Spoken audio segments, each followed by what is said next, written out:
Bonjour à tous, je voudrais aujourd'hui évoquer un thème qui est celui des cartes de vœux.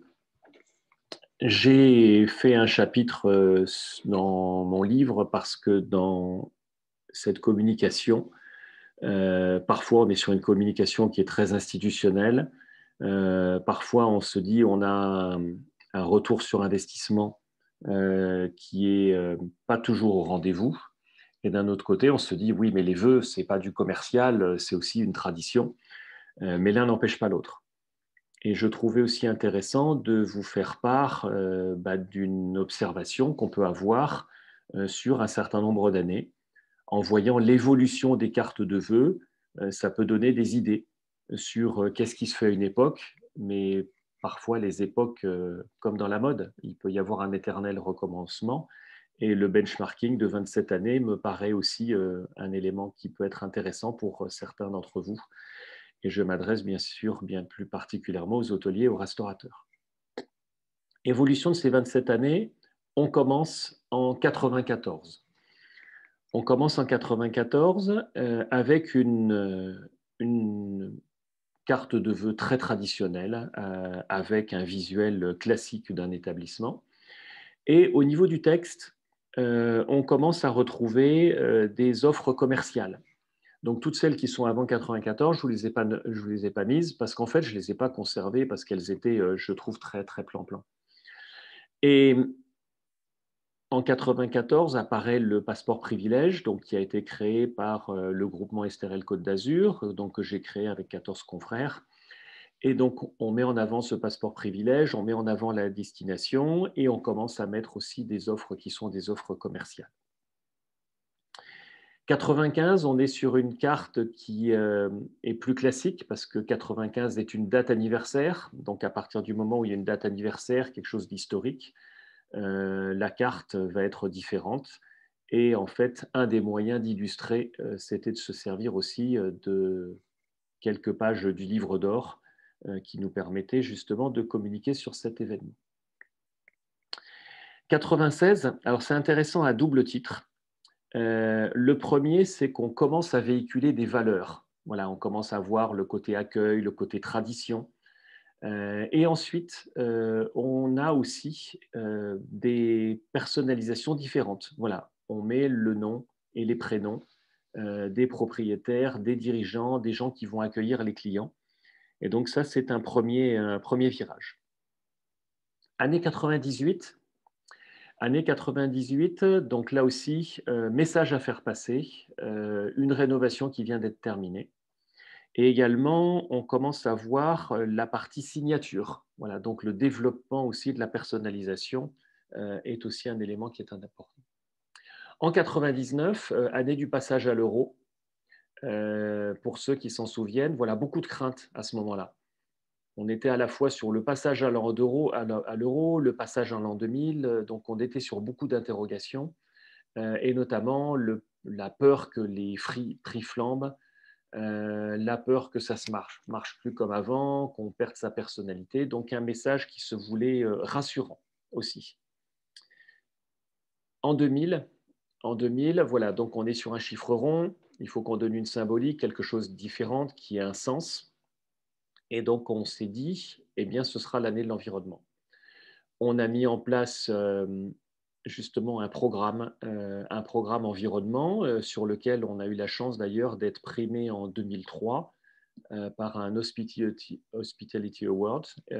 Et c'est vrai que pour une entreprise très modeste, familiale, passer devant deux groupes internationaux sur le podium, c'est aussi une satisfaction, plus le fait que ça a été vraiment un projet d'équipe sur lequel on a aussi capitalisé. Vous le voyez, le logo est celui d'un pain parasol. Donc, on a adapté notre logo, qui est une marque déposée, hein, pain parasol, justement sur un côté terre. Et donc, la partie environnement, c'était aussi voilà, donner du sens, quelque part donner du sens sur ce qu'on avait envie de faire. Année 2001, une année de rénovation. Et comme dans toute rénovation, bah, parfois les gens ont toujours la traditionnelle peur du changement. Les gens voudraient que ça change, mais sans que ça change. Et on le voit avec beaucoup de mes clients qui sont des hôtels qui ont des rénovations importantes. Eh bien, il y a une partie des clients qui disent oui, il faut que ça change, et puis il y a d'autres parties en disant non, on veut bien que ce soit comme avant. Et donc là, on le retrouve justement dans cette communication. On a presque tous changé, sauf le charme. Voilà, donc c'est changer, mais garder l'esprit aussi. Année 2002, année 2002, intéressant parce que c'est un ancrage très régional avec la symbolique des cyprès. Vous savez, vous êtes bienvenue pour le couvert, vous êtes bienvenue pour le gîte et le couvert. Et donc, justement, cette explication sur les cyprès permettait d'avoir cet ancrage qui soit très régional dans la Provence, voilà, en disant voilà comment ça se passe chez nous pour que vous vous y sentiez toujours aussi bien. 2003, 2003, donc on est sur un axe de communication qualité. Et ce qui est intéressant aussi de noter, c'est qu'on commence à voir la notion message manuscrit. Voilà. Plutôt que d'avoir une carte qui pourrait paraître comme impersonnelle, mettre un mot à la main dessus. Alors ça continue à se faire bien sûr, mais en général pour le top 100, quand vous avez un fichier client qui va avoir 1000 environ destinataires, le côté manuscrit aussi avait un sens. 2004, alors 2004, année décisive, puisque c'est l'année où nous avons cédé l'Hôtel du Golfe à nos cousins Jean-Jacques et Agnès. Et donc, il fallait rassurer, bien sûr, rassurer les clients. Donc, marquer changement, changement dans la continuité, l'esprit demeure, voilà. Et également, citer non seulement le nom des propriétaires actuels, mais également citer leur directeur, parce que changement aussi, les propriétaires ne sont plus exploitants sur place. Et donc, il fallait aussi mettre en valeur le directeur de façon à ce que ce soit lui qui aille recevoir les clients et qui justement, il n'y ait pas de ce type de rupture.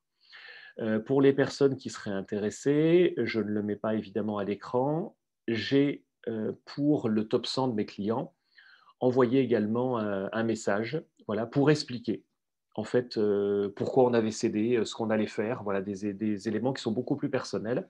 Et ceux qui veulent me contacter, voilà, je serais ravi de vous en donner un petit peu plus au niveau de l'information.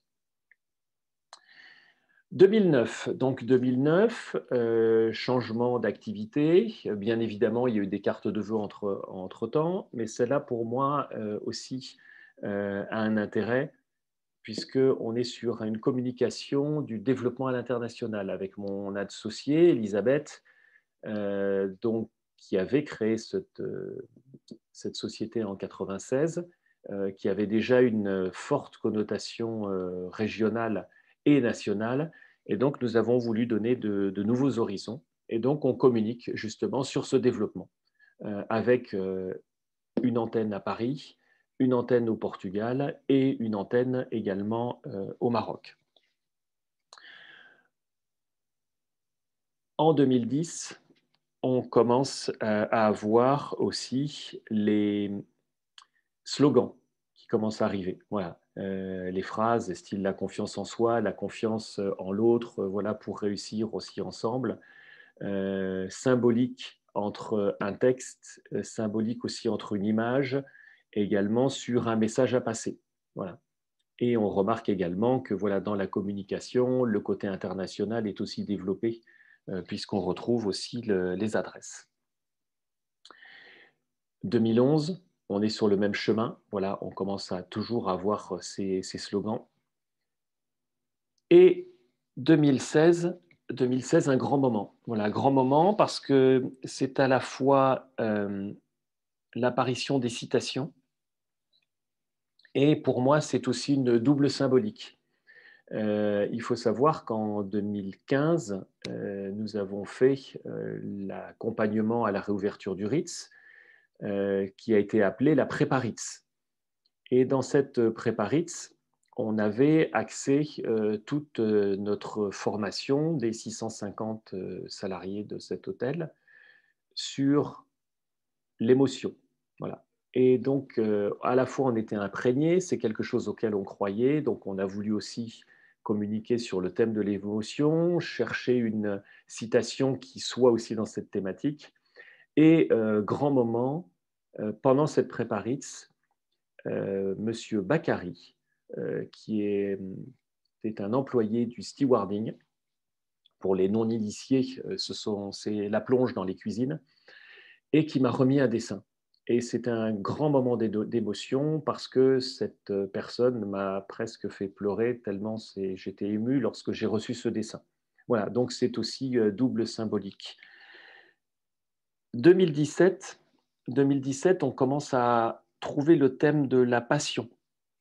Alors c'est amusant parce que 2017, 5 ans après, mon livre est en train d'être chez l'éditeur, il va sortir et on est sur le thème de la passion. Donc quelque part, il y a des éléments qui vont finir par se croiser. Voilà, clin d'œil.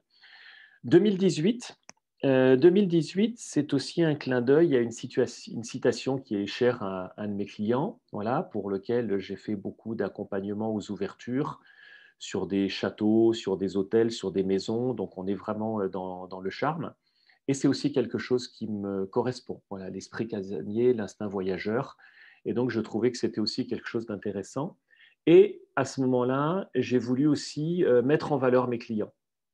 Et donc, quand vous voyez dans le kaléidoscope et également dans les noms qui sont cités, bah, c'est aussi à un moment donné la possibilité de remercier voilà, les clients et de les citer nommément.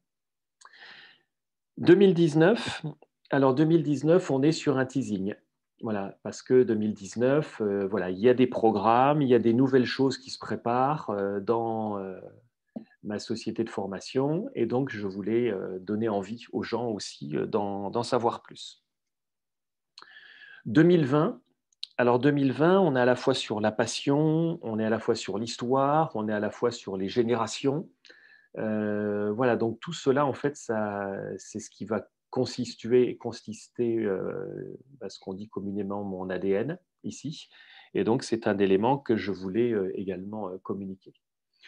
2021, alors 2021, suite à une formation que j'ai faite là en tant que moi que participant sur la PNL, hein, la programmation neurolinguistique.